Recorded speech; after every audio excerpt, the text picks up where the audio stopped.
I'm Hailey. And I'm Jessi. And you're listening to Personality Hire, the podcast where today we have really seen the weather shift, in my opinion. And it's cold. It's straight up cold freezing. outside. Burr. But I'm excited because I've been winter shopping, I think, for about 4 to 5 months now. I love that. I have been shopping for items that I cannot wear probably until February because we live in Atlanta. Yeah. But when I see the temps dip below 60, I'm feeling like it's frisky. I feel like it's a winter wonderland outside. Yeah. That's the thing about Atlanta. We get so excited for fall and we get so excited to wear fall fashions because you get to layer and we get to do all this fun stuff and we don't get to be sweaty, except we do get to be sweaty in our fall It's fashions. mostly just like you have to accept the fact that if you want to participate in these fashion items, you're going to be hot. Like I'm schwitzing now. And that's okay. You just have to know that that's the vibe. You have to know the vibe is a glisten. You're going to be glistening while you wear your new fashions. And your girl recently discovered a new TJ Maxx in the Atlanta area. I'm not going to tell you what it is. I'm sorry. You have to tell me though. I'll tell you, but off the lines. Oh, tell me offline. Yeah.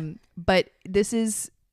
it's a new TJ Maxx. It's outside of my personal radius, but I found it, and when you find a good one, I found, if you're familiar with the brand Kate, yeah, Khaite, I found a coat that your girl is ecstatic. I cannot wait to wear. So if you see me rocking a full parka anytime soon, just let me do it. Please, just let me do it. Just let her live. I'm gonna have a bra on underneath it, and that's it. That's it. But let me do it. That's really funny that you say that because I was thinking today, I was like, you know what I really want to talk about on the podcast with the new hires is scams. And fall in Atlanta is a scam. The same as when I was making my breakfast this morning or my dinner last night, spinach is a scam. Oh, because like the volume of it is a scam? Yeah. The way I have to nurture it in my fridge and put a paper towel in there so nothing gets all soggy and it takes up this much space. And I put a handful in and then I'm like, where'd the spinach go? Where'd the spinach go? I can only stomach spinach if it's wilted. If you can, I remember, no offense, Mom, but you know, you're dead, so that'll be okay. She used to make me, she actually will get me. She used to make me these spinach salads along with like our dinner that was just like raw spinach with like a bacon vinaigrette or something like that. And it tastes like I'm eating that paper that Elmo's probably made out of. It's not even paper, felt.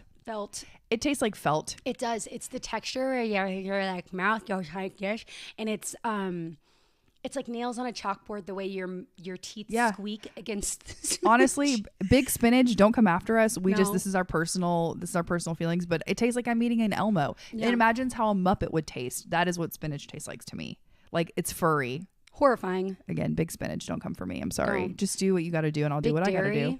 You can come for me because those got milk ads, and I hope no one has milk. Stop with the milk. Like Why? my big brother, he still will have, actually it's been a few years since I've roasted him for this, but I remember one time we were having something like pasta, something very savory, and he poured himself a glass of milk for dinner. And I said, I'm gonna cry. Wait, in his adult life he did that? In his adult life, like I know I don't think it was a few years ago, so I was graduated from college by this time, so he has been graduated. We're a big ice cold glass of milk family with dinner, like big. That's the way they told us. I mean, growing up. Also, I liked it. I mean, like I remember now. If you put that in front of me, I feel nauseated. Yeah. But I remember I liked it. Like I wanted milk. I wonder if they made milk differently. But I mean, it's quite possible, because people could stomach it before, and now people get really ill. I don't know. All I know is that if you say milk, don't ever talk to me. Oh my gosh. I have to like avoid eye contact with the milk at the store. There's a brand called Milk. I think it's oat milk, and they can go all the way to Hades with that. I had a cousin growing up who'd be like, pass the milk. And I'd be like, you're like, you're out of the family. Get lost. Get out of here, kid. Take your spinach and leave. I'm going to clobber you. Yeah, seriously. Not my coffee mate. One thing I wanted to say, this has been on my spirit since last week. And then yesterday it arose on my spirit once more. And I was like, I need to share this. And if I have already No, I didn't. No, you didn't. No, if I've I already, have no idea what she's if gonna I've say. already shared this, like just pretend that I haven't and enjoy. But I have been taking a class every so often that involves a reformer and then also a treadmill. And if you're my chiropractor, I didn't say that I was on a treadmill. You told me specifically. Bad for your back? I recently went to a chiropractor.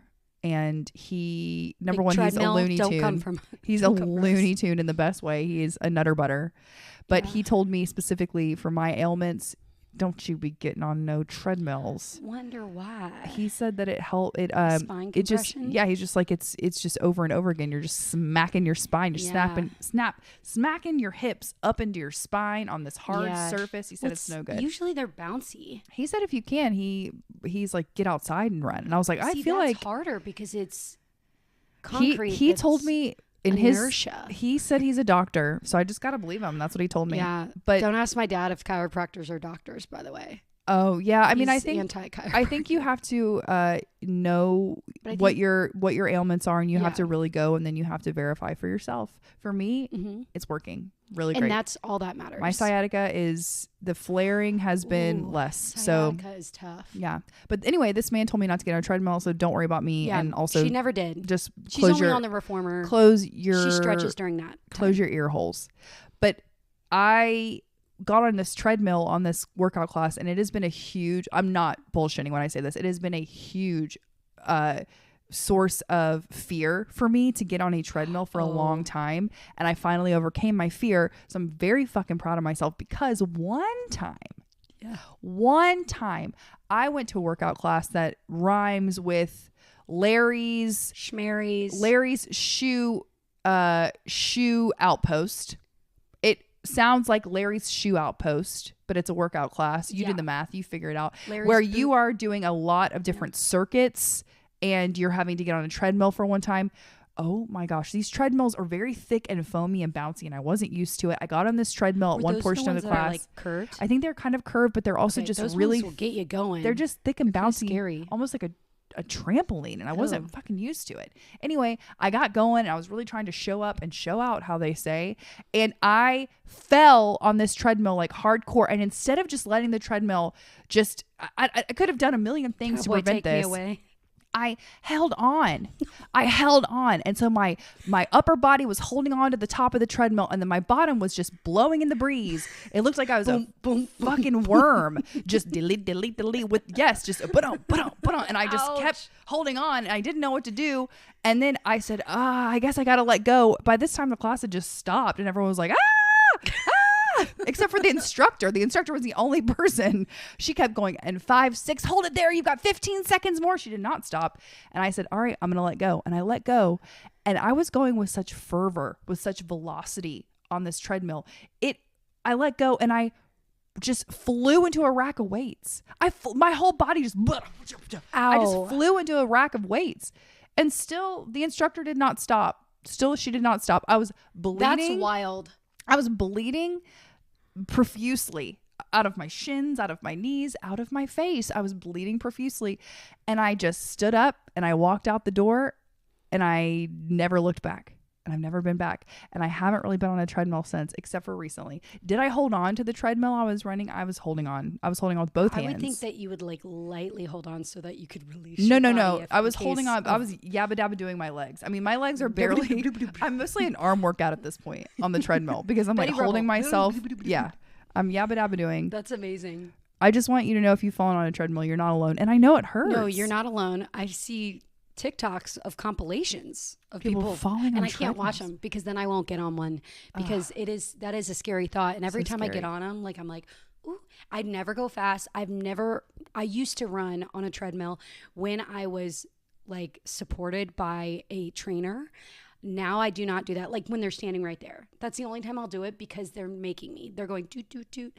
I would never run on a treadmill because I don't have the bravery. I've also just been always like a clumsy person. Like, I don't think that you're a clumsy person. You're not. Like, you're not a faller. I'm not faller. Clumsy. Like, you're not like messy with your body. I don't know how else to put it. Like, you're just very like, you're very aware of where your body is in space and time. Body awareness. And yeah, I am, sure. A lot of the times I'm not. Like, I be knocking stuff over. I'm not with my hands though. I'm weird. I notice that I like bruise my fingernails so often, because I'm like I don't know why I hit stuff with my hands so often, but I do. Because you're busy and you got you're I'm doing too many things. You're reaching and rocking with your nails. Reaching and rocking with my nails. Yeah, I just feel like when you're clumsy, it's hard to grow out of. That's a really hard thing to grow out of.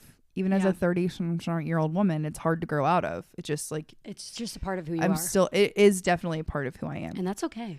All that to say, I don't know what we talked about. How are you? I'm good. It has gotten, I feel like right before the holiday season, things pick up everywhere in every industry, and acting has picked up, thank goodness, because everybody knows we had that little strike. So things are picking up now, not really theatrically as much, but commercially. And there's still theatrical stuff, and theatrical is considered like TV and film. I'm not the biggest fan of commercial auditions, and the reason why that is, but please keep sending them to me. And I think a lot of actors will say this. So I'm not dogging them. I'm just saying, help. I'm a celebrity. Get me out of here. I'm naked and afraid. I don't know what other phrases to use. But last week, I had 4 commercial auditions all on one day. One on one day is a lot because it takes you've done one with me. You're making ish up. You don't know really what to do. They have suggestions. There's one casting director in town that will give you such detailed suggestions that you almost like your brain farts because you're used to not having any suggestions. And then they'll say, for your second take, do whatever you want. And you're like, huh? And as actors, yes, we like to do our own thing, but direction, actors need directors. Otherwise, we don't know what we're doing. So I've been like a little scatterbrained, and I think commercials aren't helping. What is I want to ask you about one commercial audition that I didn't follow up with you so bad, but I don't know if I'm allowed to say it on the podcast. Use code words, and I'll pick up on it. It was Is it the one with a famous character, fictional character for a fast food restaurant. Yeah. Did you submit that? I did. Have you heard anything? No, I didn't get it. Oh, bummer. Which that's a bummer because that was a SAG National. And if you are a commercial casting director listening to this, you are a personality hire. And a lot of them are actually. A lot of commercial casting, they're personality hires. They're like goofy people because you have to be to run a session with actors with you also just got to be a little zany to have that job, honestly. No, you got to be a little out there. You have to quirk a little bit, which as an actor, we do that. But anyway, so for that commercial, I'm not going to say the exact thing because I don't know like what the protocol is there. I had to do some kind of hand gesture close to the camera, and then I had to back up and do a victory dance.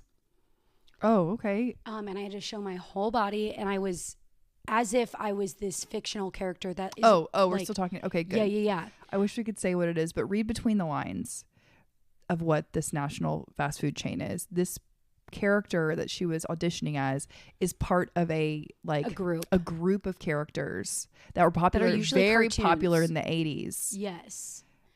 So I don't know. But she's throwing it in a circle as this character. Yeah. Mm-hmm. And they're just very colorful auditions.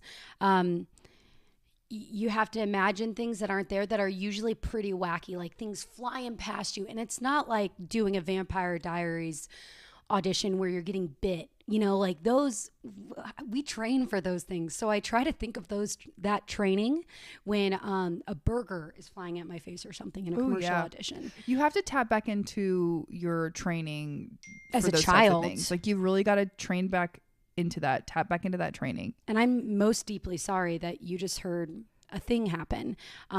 Should I touch it and put it on D&D. I'm gonna try to touch this. I have to say that I recently went to. This is just a catch up episode. Okay, we're just chit chatting. We're catching up. Like I said, season 2, we're gonna have some catch ups. We're gonna have some topics. We're gonna have some interviews. So this is just a catch up. But one thing that I thought about in terms of like the acting world and for you and I in an alternate universe was recently I went to Dollywood for my very first time. I've never gone. Scooby-Doo and I went for fall break with a whole mom posse that I absolutely love. A group of moms that like I just adore at the school that Scooby-Doo goes to. So we tagged along on their trip to Dollywood. It was amazing. It was great. But my highlight was that there's this Dolly also outside of Dolly World on the strip, if you will, of Pigeon Forge, which, by the way, if you've never been to Pigeon Forge, it's like a mini Panama City Beach. It's like Branson, Missouri. Have you ever been to Branson, Missouri? I don't know what that is. Okay. What is that? There's a I don't know if I'm allowed to say it. Okay, I'm going to say the name, but just know that I understand that it might need a rebrand. I don't know if it's still happening, but Dolly Parton's Dixie Stampede. Okay, they already got it. They gave it a rebrand. Okay, cool. What's that called? So actually, I do think that it's just you Dolly Parton Stampede. I think they just eliminated the words that were not quite with the times, if you will. But it's just Stampede, I think now. Okay. But I didn't go to that one. But Dolly in the Pigeon Forge area, which is like 20 minutes outside of Dollywood, she owns 3 different dinner theater experiences. Yes. One is Stampede. One is Hatfield and McCoy's. And then Hatfields and McCoy's, the 2 families that were like feuding. And then the third is Pirate Voyage. And that's so what y'all went to. We went to Pirate's Voyage. First of all, production quality, 10 out of 10. Like 10 out of 10. They really show out for it. Like, these are actors. Oh my gosh. It was, so you're in this full huge theater, which probably had, I don't know, like several hundred people in it. And there's a big moat. There's a moat. And there's water, and there's pirate ships, and there are mermaids, and there are people swinging from the rafters, and there had birds flying all around. They had Captain Hook, basically. They had all of these. Did the birds scare you? They didn't. They were macaws. No, she was into it. She was into all of it. But these actors were top of their craft, and I say that not in any sort of jest. I was loving it. I loved it. And at one point, my friend Jen, she leaned over to me, and she said, no offense, but I think that this could have been what you did if you had not followed this path of your life. And I was like, none taken. Well, maybe You're that's absolutely what we do right. at our live shows. I would love to. We do like an office themed one, or like a. It needs to be an adventure. It has to be a good conflict or a good adventure. It's like something happens, like we got a mean boss, an annoying boss.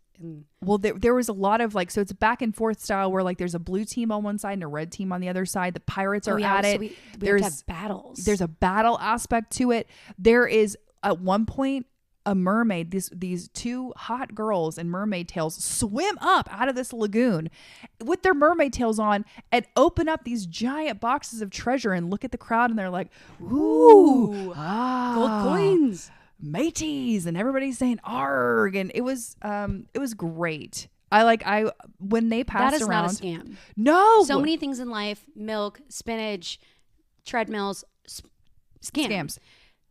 These dinner shows, no, not a scam. Not a scam at all.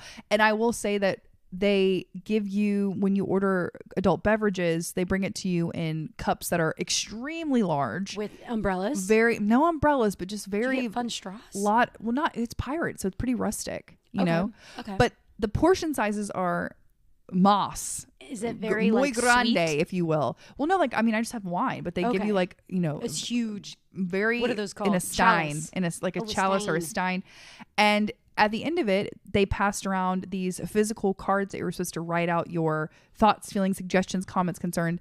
I have never written so much thorough information. You said Roll Tide, beat Auburn. You guys were amazing. I said 10 out of 10 across 10 the board. 10. For Oscar some of them, I wrote in 15s. When it asked me about like different aspects of the performance, wow. I said, let's go up to a 15. That makes me so happy. So this is not a paid endorsement.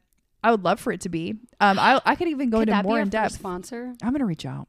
I think that would be a great sponsor. And then like later on, when we have retreats as personality hires, our first one will be to Pigeon Forge. To the Pirate Voyage. And we'll go to all of them, but that will be our first one. Yeah, I think that's a good idea. A tour to dinner theater.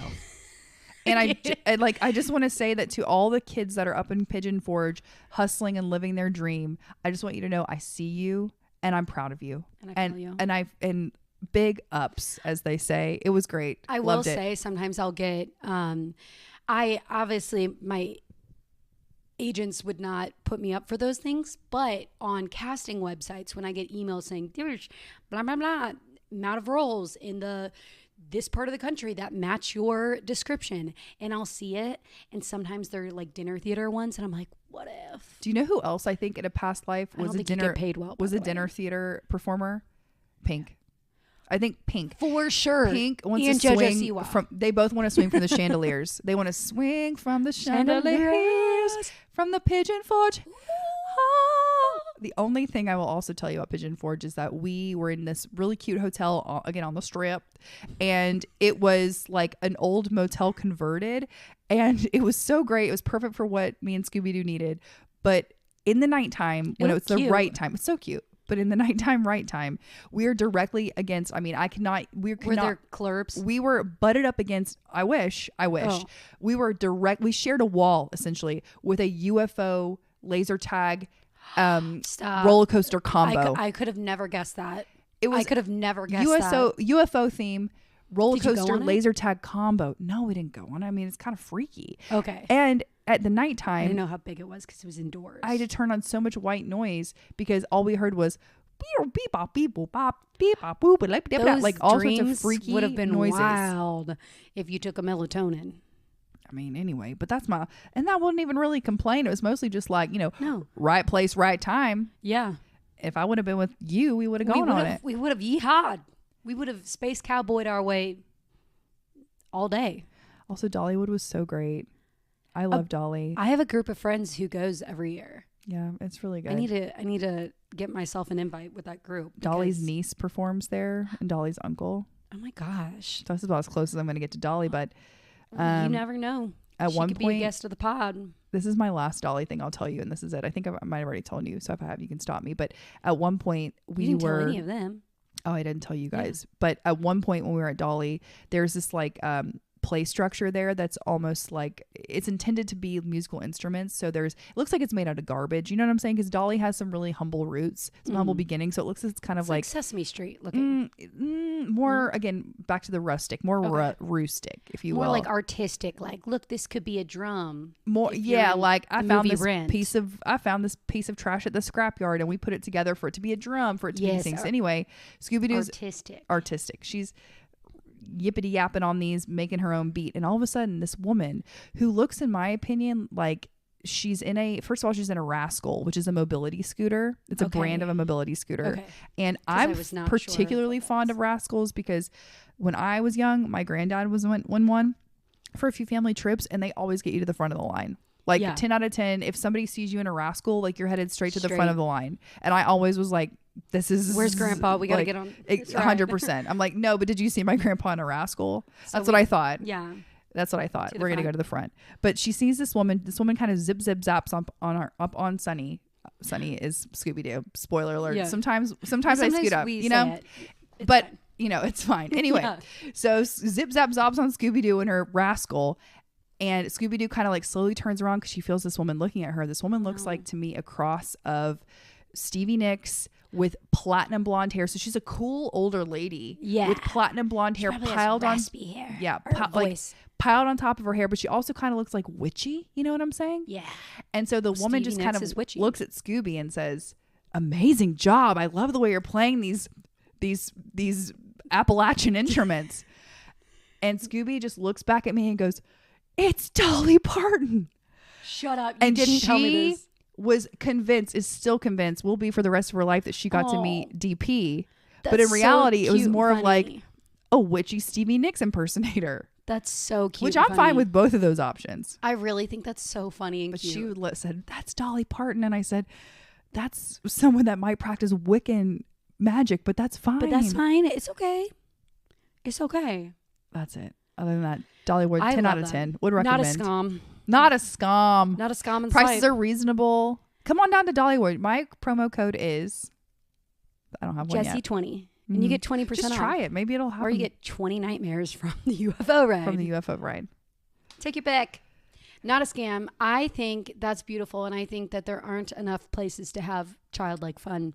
And it sounds like Dollywood is the place. It really is. And we need other options other than Six Flags where we pee our pants at Fright Fest. That's so true. You need better options. You know what I did recently? Total opposite of Dolly World. J-Dog really convinced me to go to Netherworld, which is yeah, apparently not the most expensive, the highest production level Yeah. of a haunted house in the United States. yeah. And it's been around for a minute, and it just grows and gets crazier every Yes. year. So we went, and I'm not a haunted house girly. I peed my pants at Fright Did you? Fest. No, I mean, did you get really scared of this one? I didn't think you Okay, did. I didn't get scared, but that's because I have a hack that I learned Oh, by going through this.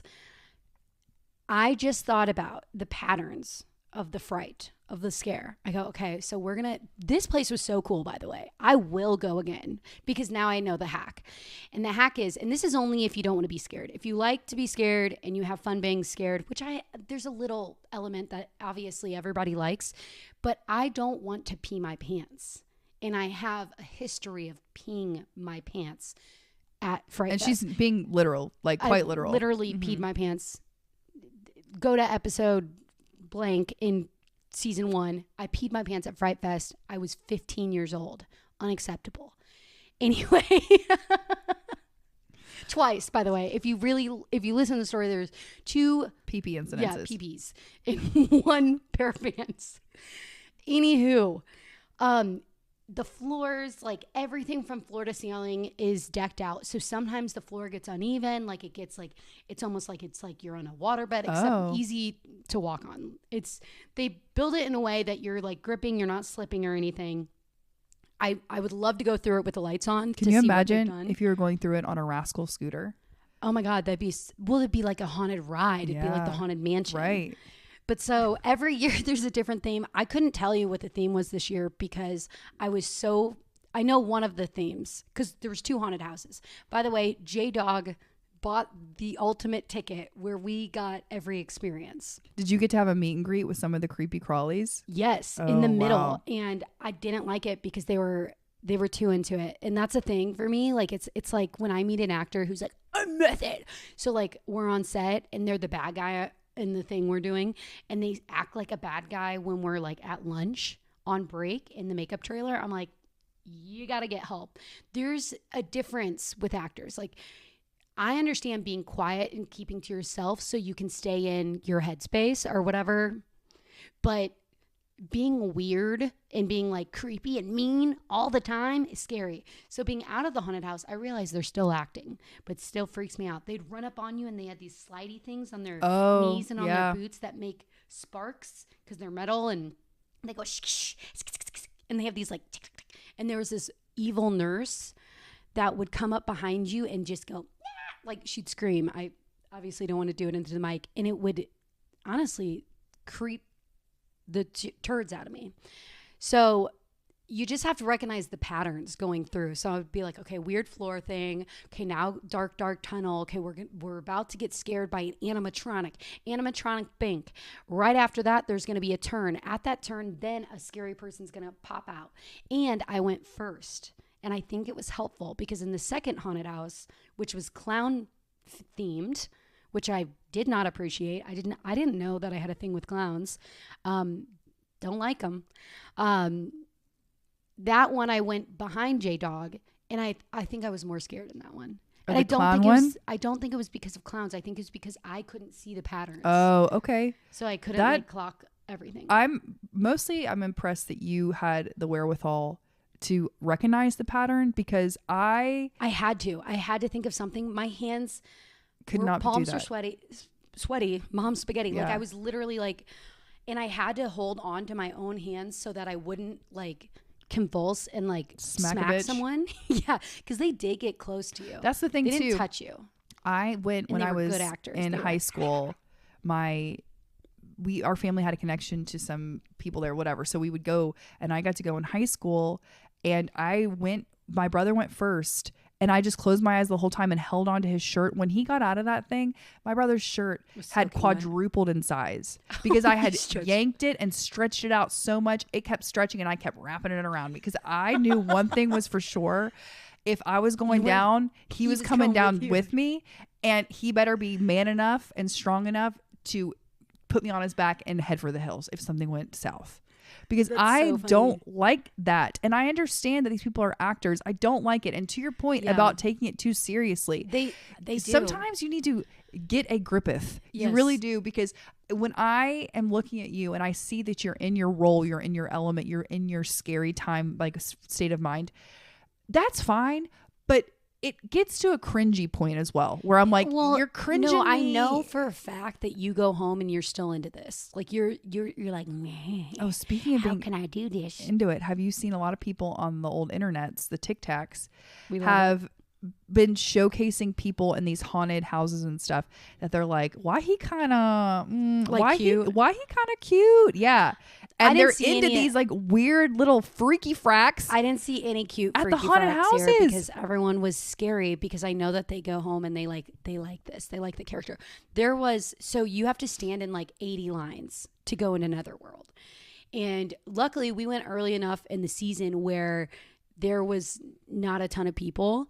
And I think our time slot was 9 o'clock. So it was pretty early or like late, but we stood in line, and then you have to stand in another line that's within the building. Within that building, there's actors coming in and out, and I guess they're like clocking people. Like that's what I assume, is that they're clocking people to scare. They're like telling the people, like, this is how many people are going through. This person looks really scared. Scare him. It's so clear that they want to scare the people who are already scared. Feeling freaky, yeah. Because they easy targets. So I'm sitting there and I'm trying to be bold and brave and the beautiful. Like I'm trying to stand there, shoulders back. I know they're actors. I'm fine. And J-Dog keeps going, like, and I'm like, okay, it's literally not money. I will punch you in your head.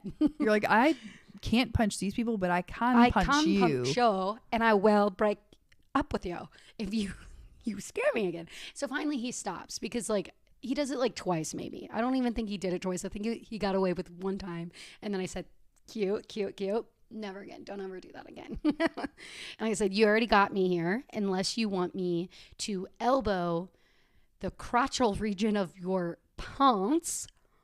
Stop.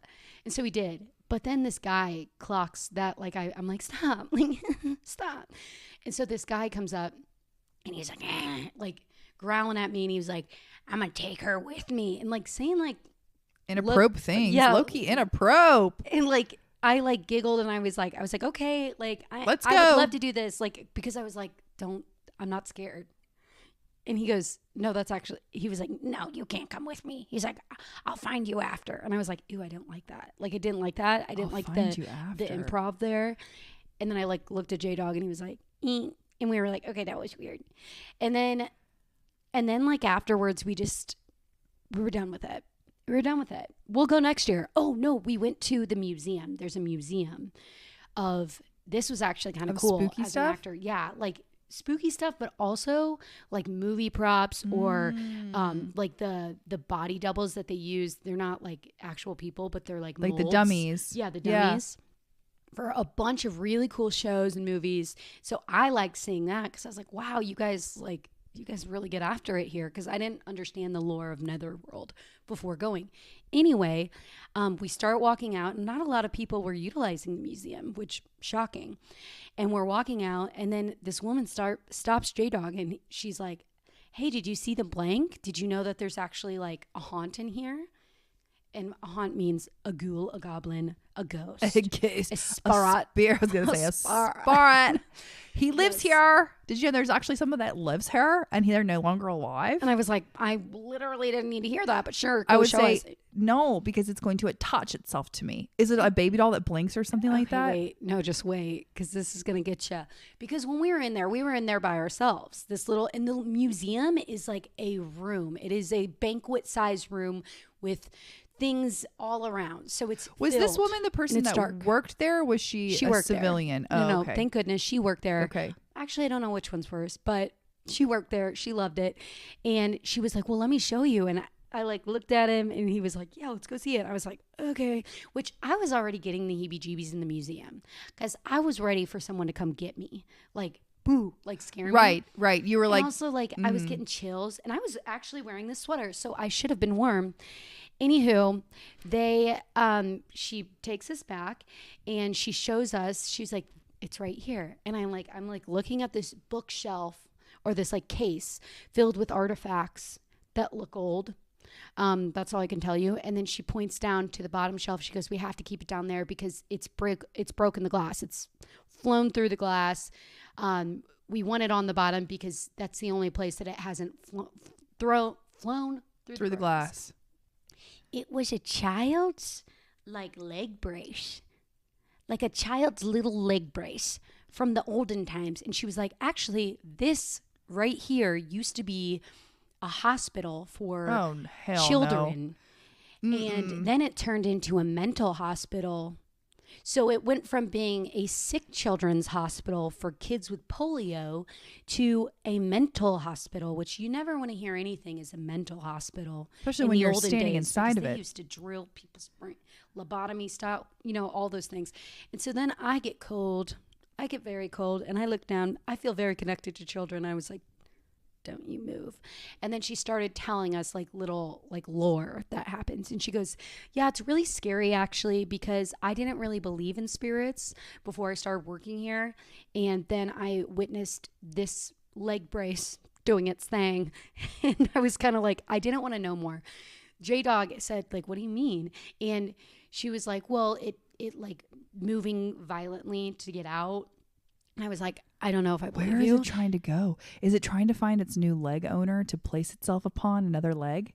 Like a child's leg. Yeah. That's freaky because poor kids. I'm just like, what is the goal of that spirit to be like, let me out of here? And why is the spirit on a leg brace? Like, I understand spirits getting attached to, and I get scared because I thrift. I like antiques.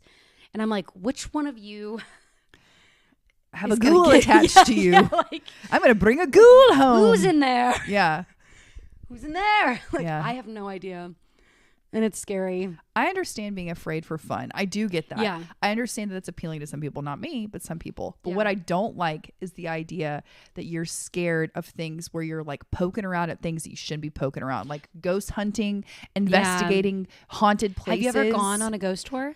No. Okay. So I'm not going because I believe in ghosts. I believe in spirits. I believe in those items. They be real. And I don't want that. I don't want to disrespect them. Listen, I've been on a few. I don't want them to disrespect me. And it's been against my will every time. Oh, it's with groups. It's with in Savannah or something. Yeah, no, in Charleston. Oh yeah. In Savannah, I've gone on one. Dang, that one was scary too. I went New Orleans. There was a really bad one in New Orleans. I was there for a wedding. This was actually the wedding that the breakup happened. So it was already spooky. Yeah. But it was a ghoulish. It was a true crime ghost tour. So these stories were true and like have witnesses back up. And I think of those stories. And if you are listening and you were at this wedding and you were on this tour with me, there are pictures of me like being absolutely horrified. And our group leader, the guy who was the tour guide, his name was Christian. I don't believe he identifies as a Christian, but he had a cane with a skull on the end of it. And he did not give a fudge that these characters in his stories were real.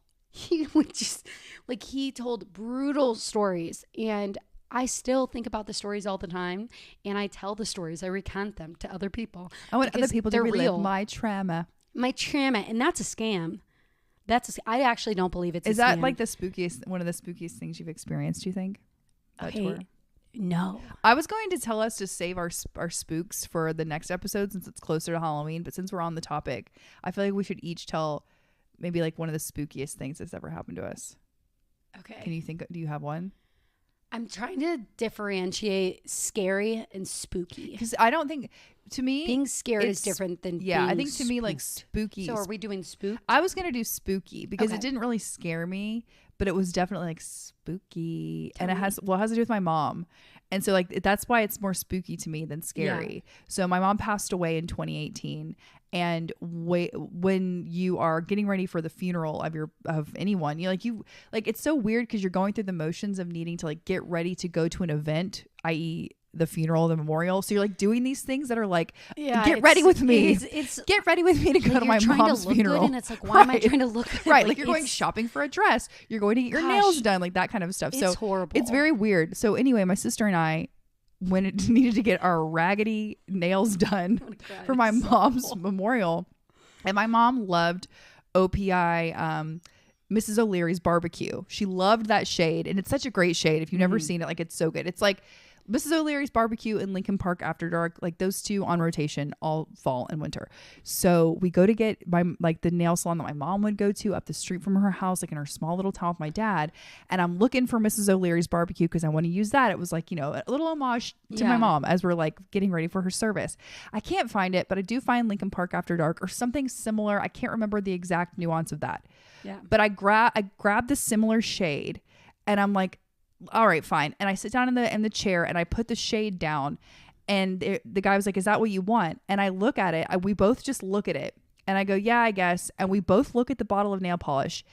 I'm not kidding. On its own, completely on its own, it flies off the side of this table where I'm sitting to get my nails done. You're not putting that on your nails. It flies off, shatters on the ground completely by itself, and breaks into like 100 pieces. And I'm like, oh my gosh. And the man's just like, what happened? And I'm like, I do not know. That is crazy. And he's like, well, just go pick out another color. I'm going to clean this up really quick. And I'm like, what in the hell? And I go back to the wall of colors, and on its own on this shelf where the other nail polishes had been completely pushed aside was Mrs. O'Leary's barbecue.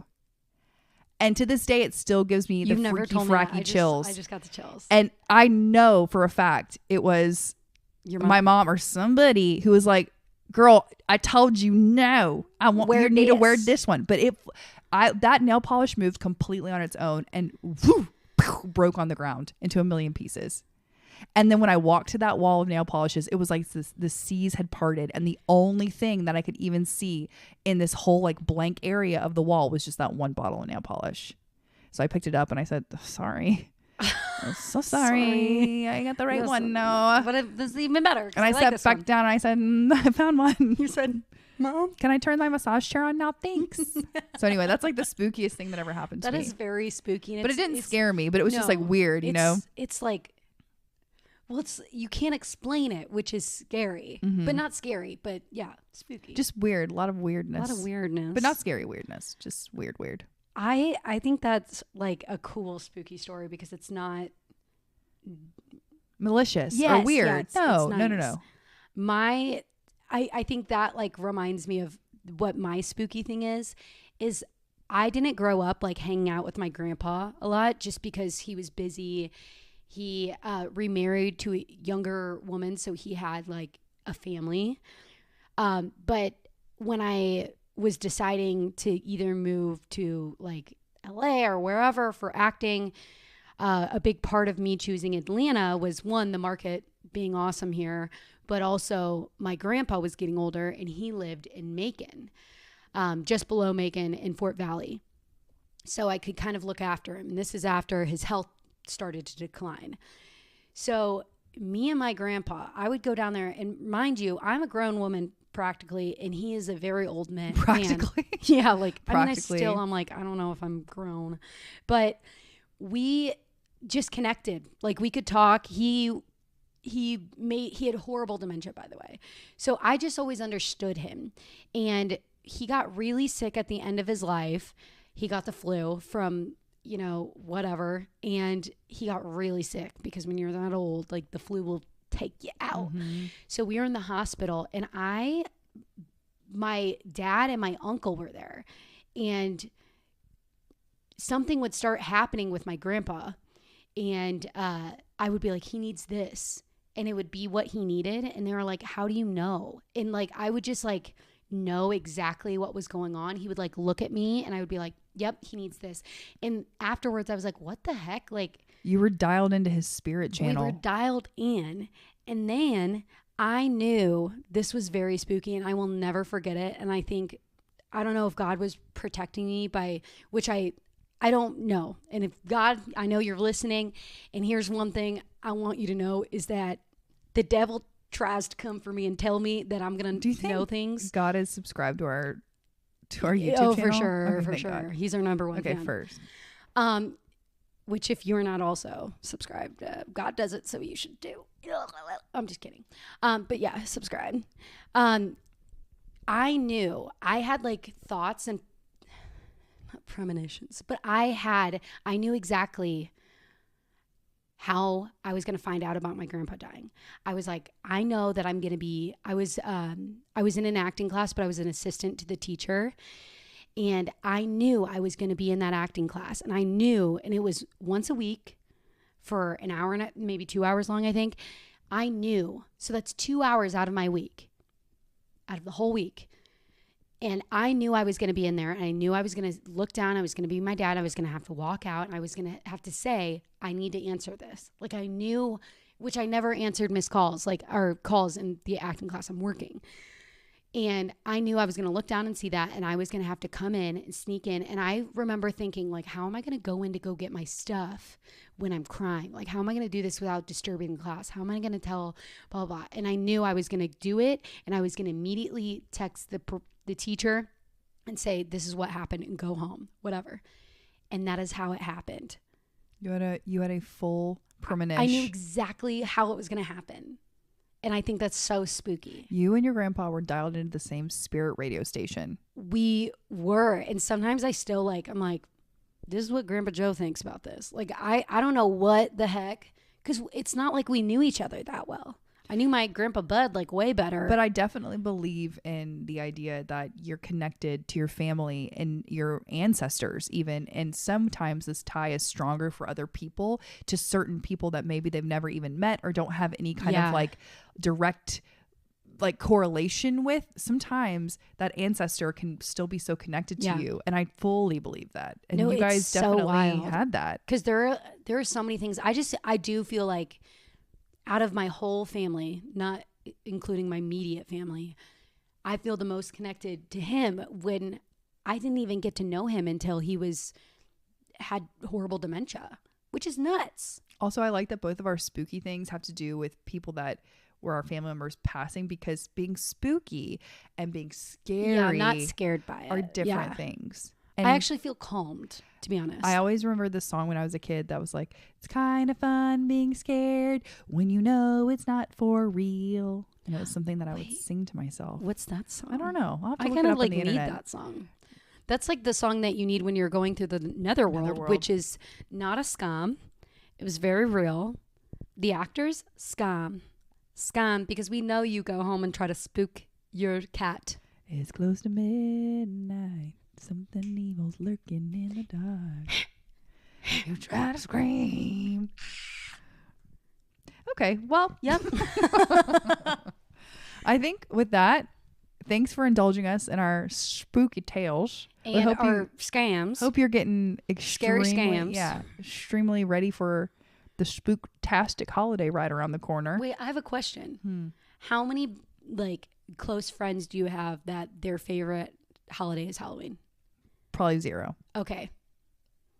Do you have a lot? Unfortunately. Oh, okay. I think actors are freaks, by the way. I understand. It's it's once a year and you can get all dressed up and it's a fun holiday.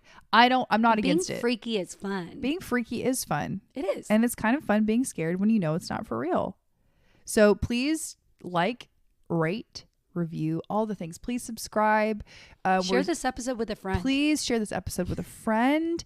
Please just know that we are so appreciative of everyone that listens, and we love you. And it's so nice when you share. Yes. And it's also nice when you message us. And big shout out to B-Dog and her friends, all of her teacher friends. Oh my gosh, yes. Yeah. Meatloaf. She'll know who she is. Yeah. Thanks, Meatloaf. And thanks all Brittany. Yeah. And hey, teacher friends. Yes. We appreciate teachers. All of our new subscribers, all of our new listeners, we appreciate you. So yes. I think with that, we are going to wrap this up, and we will see you next Thursday. Janine, take us home, sis.